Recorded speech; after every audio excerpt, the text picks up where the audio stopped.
एक गांव में मीना और रीना नाम की दो बहनें रहती थीं। रीना बड़ी थी और मीना उससे 2 साल छोटी।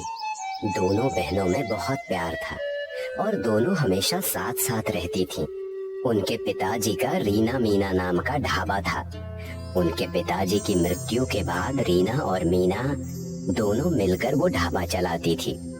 मीना, कल सुबह हमें सब्जियों का स्टॉक लेने चलना है, तुम्हें याद है ना? हाँ, मुझे अच्छे से याद है। मैंने काका को कह दिया है कि सुबह अपनी वैन तैयार रखे।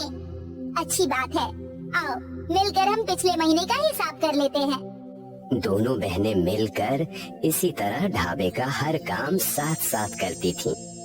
दोनों में आज तक कभी मनमुटाव नहीं हुआ था। दोनों ही बड़े प्रेम भाव से रहती थीं। अगले दिन सुबह, रीना उठ जाओ, चलो जल्दी हमें निकलना चाहिए। रीना कोई भी जवाब नहीं दे रही थी तो मीना रीना को छू कर देखती है तो उसे पता चलता है कि रीना को बहुत तेज बुखार है। अरे ये क्या? रीना का तो पूरा शरीर गर्म है। अचानक से इतना तेज बुखार कैसे हो गया इसे?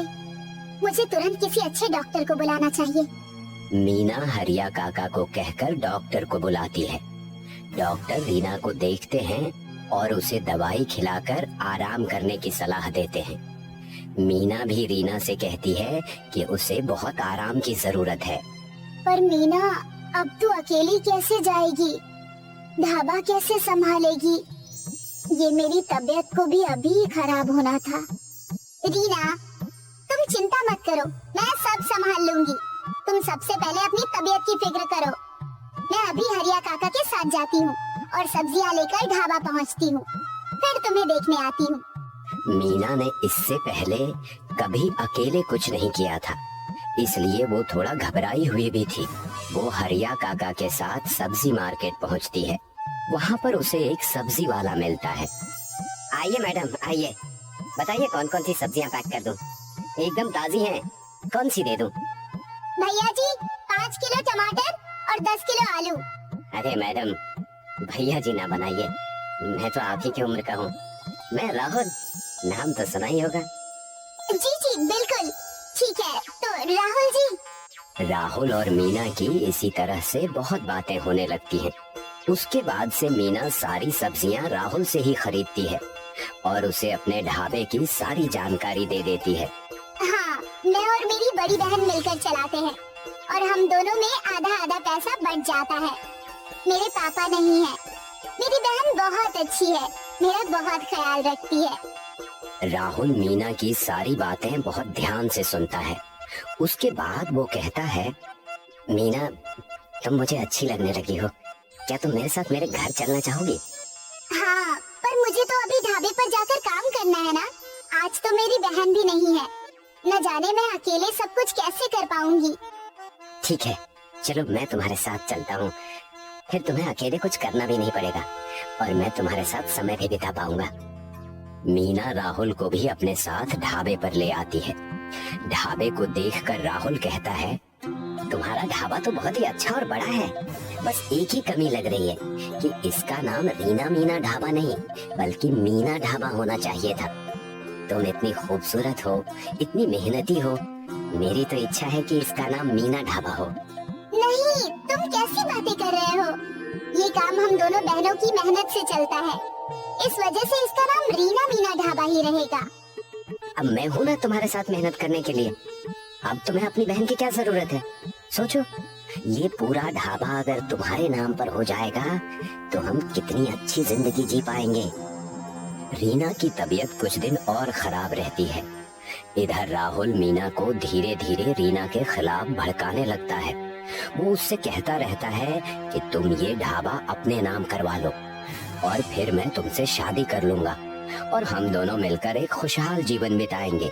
मीना धीरे धीरे उसकी बातों में आ जाती है और फिर ढाबे के पेपर बनवाकर रीना से गलत तरीके से साइन करवा लेती है। रीना की तबीयत ठीक नहीं होती, इसीलिए वो बिना कुछ पूछे पेपर पर साइन कर देती है।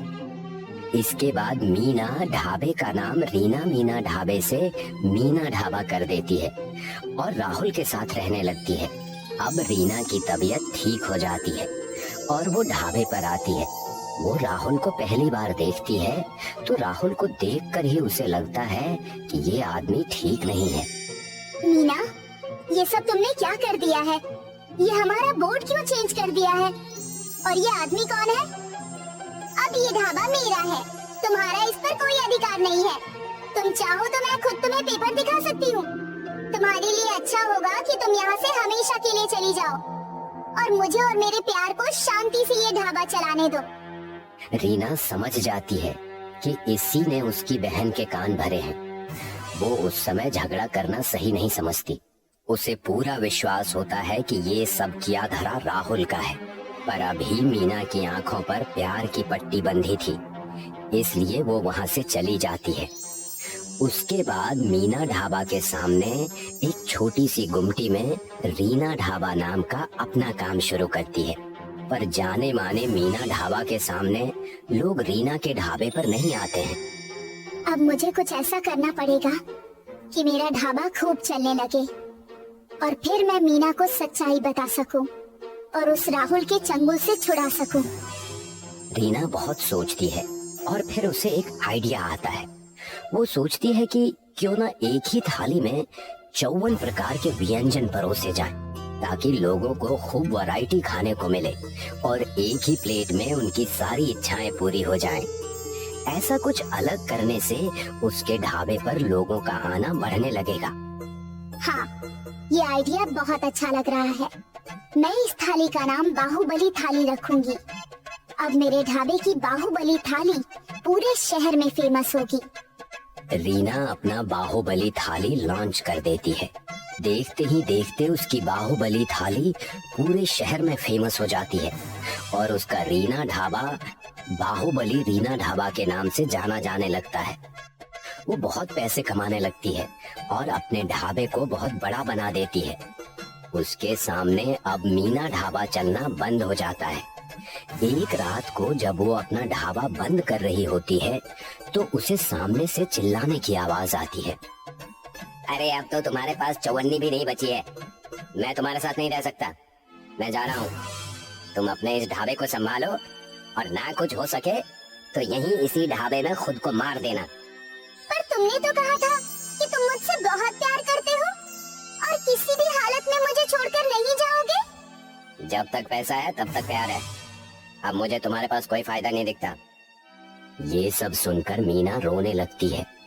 राहुल वहां से चला जाता है और तभी रीना उसके पास आती है और उसे गले लगा लेती है।